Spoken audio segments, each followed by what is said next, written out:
छत्तीसगढ़ राज्य के जांजगीर चांपा जिले के अकलतरा नगर में एक मध्यम वर्गीय परिवार में श्री रूपेश देवांगन जी का जन्म हुआ। इनकी प्रारंभिक शिक्षा भी वहीं हुई। इन्होंने आगे की पढ़ाई बिलासपुर में रहकर जारी रखा और कंप्यूटर के क्षेत्र में स्नातक और प्रबंधन के क्षेत्र में स्नातकोत्तर किया। वे पढ़ाई पूरी करने के बाद शिक्षा और कौशल उन्नयन के क्षेत्र में नौकरी करने लगे और पिछले 6 सालों से राजनांदगांव में अभी भी सेवा दे रहे हैं। वे कहते हैं कि अकलतरा मेरी माँ है, जहाँ मैं पैदा हुआ, बिलासपुर मेरी मासी, जहाँ मेरी पढ़ाई पूरी हुई, और राजनांदगांव मेरी बड़ी माँ है, जहाँ मैं जीवन के इस पथ पर चलना सीख रहा हूँ।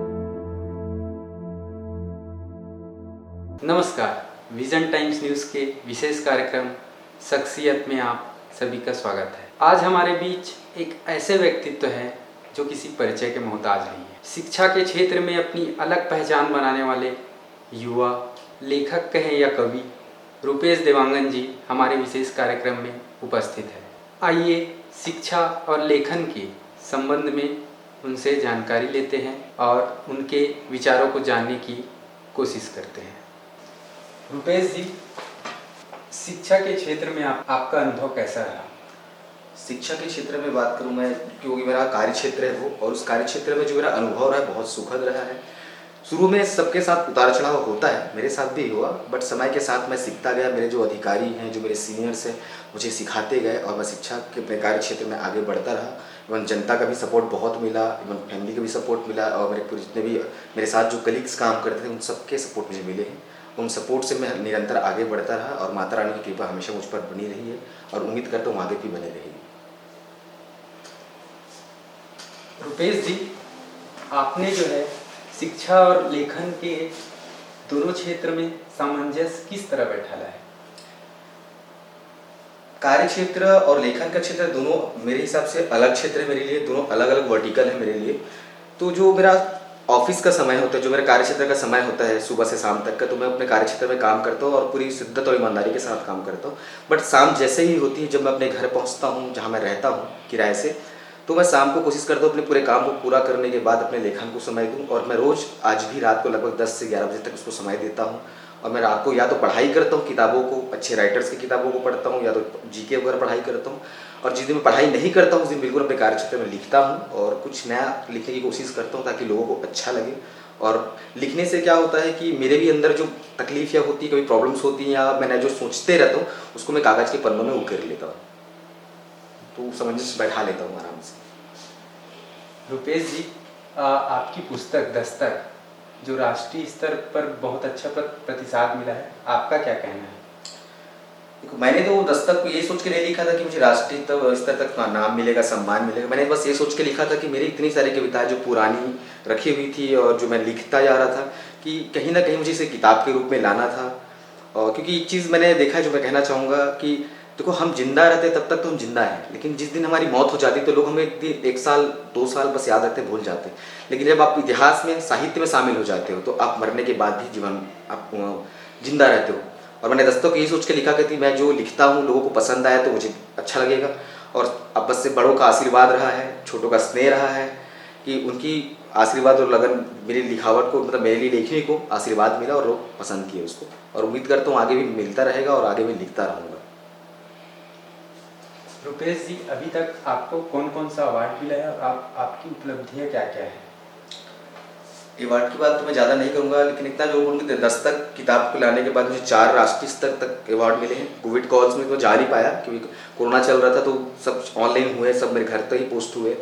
उसके पहले मुझे राजनांदगांव भूमिका में भी प्रेरणा के पुष्पक से नवाजा गया है।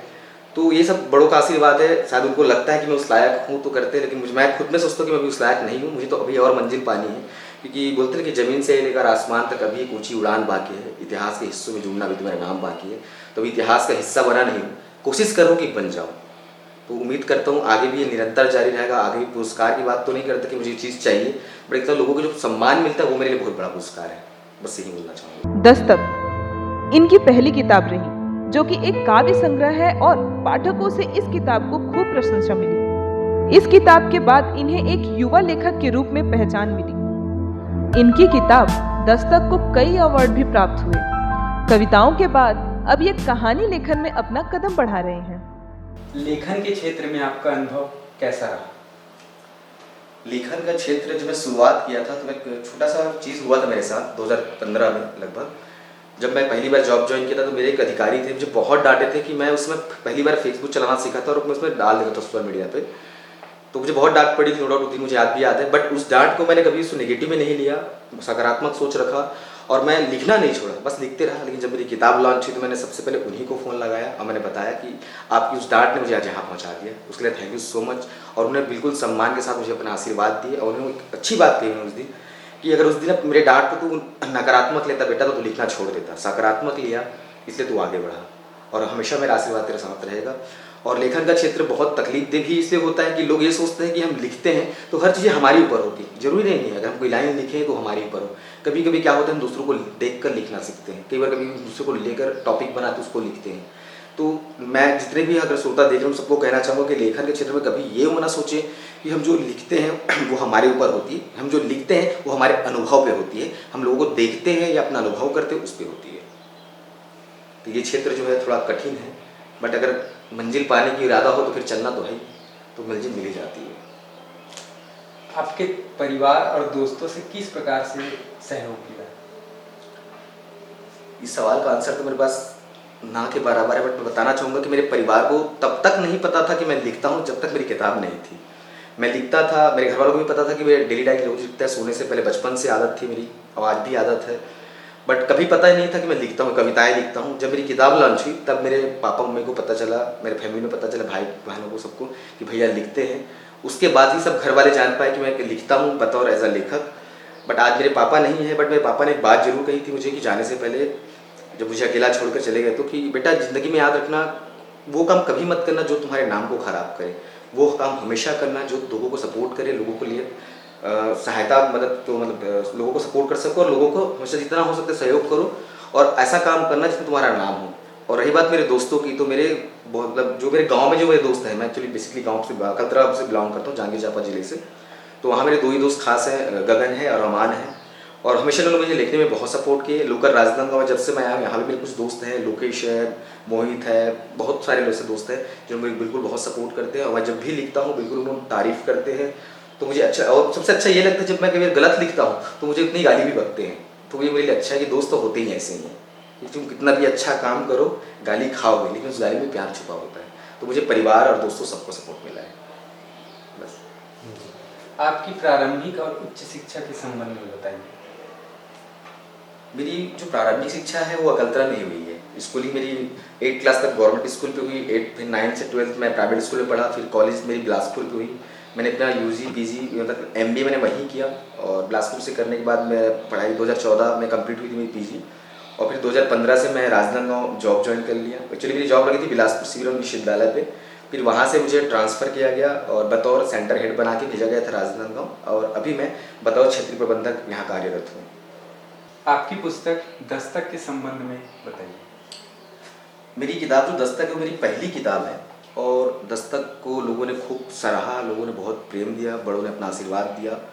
तो दस्तक को लिखना मेरा सार्थक हो गया ऐसा मुझे लगता है कि इतना प्यार मिला मुझे दस्तक से और दस्तक के बाद ही मुझे एज अ बतौर लेखक मेरी पहचान बनी। तो दस्तक मेरी ज़िंदगी को सार्थक किया आने वाले समय के लिए। आपकी एक आध और आने वाली पुस्तकें हैं? हाँ, अभी कुछ ही महीनों में मेरी अगली किताब आने वाली है, इस बार नॉवेल आने वाली है। एक्चुअली दस्तक जो मेरी कविताओं का संग्रह है, जो मेरी कुछ पसंदीदा कविताएं थी उसमें उसका संग्रह रखा। और अभी जो किताब आ रही है अजनबी, अजनबी एक नॉवेल है और अजनबी एक ऐसी लड़की और एक लड़के की कहानी है जो संस्कारों से भरे हैं और वो अपने किरदार को जीते जीते और सामने वालों को खुश रखने के लिए, अपने फैमिली को, अपने दोस्तों को, अपने परिवार को, सबको खुश रखने के लिए अपनी खुद की ज़िंदगी को धूमिल कर लेते हैं। तो ऐसे बहुत सारे लोग हैं जीवन में जो दूसरों की वजह से, अपने परिवार की वजह से, समाज की वजह से अपनी ज़िंदगी को धूमिल कर लेते हैं। तो उन धूमिल करने वाले 2 किरदारों पर कहानी है और किरदार पे रिया और रौनक की कहानी है। वो किरदार नहीं, मैं खुद की अपनी किताब को जब मैं पढ़ता हूँ तो ऐसा लगता है मैं बार बार पढ़ूँ और हर बार मुझे नई सीख मिलती है इस कविता से। और मैं उम्मीद करता हूँ ये किताब लोगों को बहुत दिल तक छुएगी, लोगों के गहराइयों तक दिल में जगह बनाएगी और ये भी मुझे उतना ही प्यार सम्मान देगी जितना मुझे दस्तक है। रुपेश जी, हमारे दर्शकों के लिए 2 लाइन हो जाए। क्या सुनाऊँ अभी फिलहाल? सोच रहा हूँ, बट चलो ठीक है। जो मैं देख रहा हूँ सबके लिए कि जो तुझे अच्छा लगे वो काम कर। पहले एक लाइन बोल देता हूँ और उससे पहले कि लोग जो टूट जाते हैं ना, लोग क्या बोलेंगे, लोग क्या कहेंगे, नहीं सोचना चाहिए हम लोगों को आज जनरेशन में। आज के यूथ को आगे बढ़ना चाहिए, तो उन्हीं के लिए डिपेंडेंट है, सबको समर्पित है मेरी लाइन कि जो तुझे अच्छा लगे वो काम कर, जो तुझे अच्छा लगे वो काम कर। जिंदगी तेरी है तो उसमें खुद रंग भर। क्यों सोचता है तू कि लोग क्या कहेंगे? लोगों का काम है कहना, नज़रअंदाज कर लोगों की बातों को। अब कोई दर्द नहीं है सहना।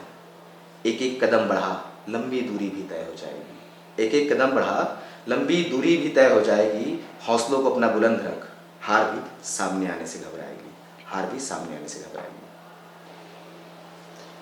आज की युवा पीढ़ी के लिए क्या संदेश देना चाहिए?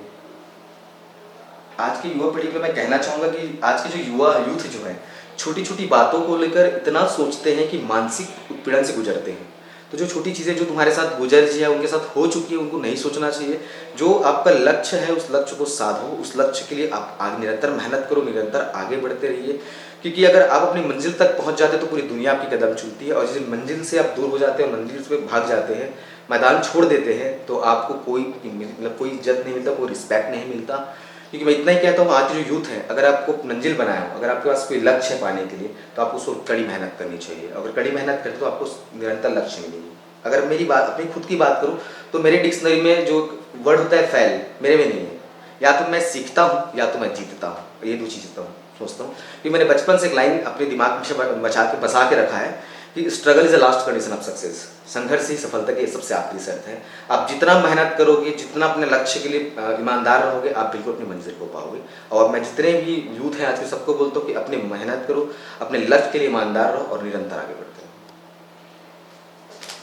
इन उपलब्धियों के साथ भविष्य के लिए आपकी क्या रूपरेखा है?